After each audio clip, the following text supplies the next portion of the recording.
Welcome to our course on assessing organizational capacity. I'm Doug Scott, a senior expert with McKinsey's social sector practice. McKinsey is a global consulting firm that works with private, public, and social sector organizations and is engaged with nonprofits and NGOs around the world.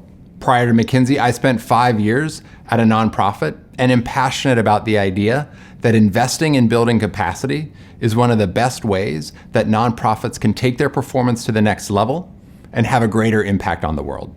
I'm excited to be spending the next few weeks with you on what promises to be an interesting journey. In week 1, we'll start at the beginning, reflecting on why capacity building matters and talking about some of the common barriers to capacity building. We'll talk a little bit about how to overcome those barriers, and that'll really set the groundwork for the rest of the course. In the next week, we will get started on assessing capacity.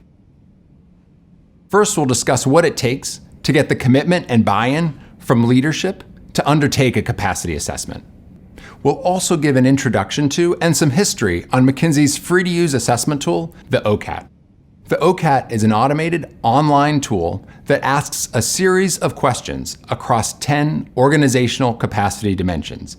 At this point, you'll have time to administer and complete the OCAT with your organization. Once you've completed the OCAT, we'll begin to make sense of the results in the following set of videos. We'll cover topics like an overview of the 10 dimensions of McKinsey's capacity assessment framework, best practices for debriefing the data with your team, and we'll hear about an organization and their experience in debriefing the data and how to run that in an effective way. In the final week, we will turn insight into action, focusing on taking the results and priorities that come out of the debrief session and turn it into an action plan that'll help you move forward on some of the issues that are most critical for long-term success.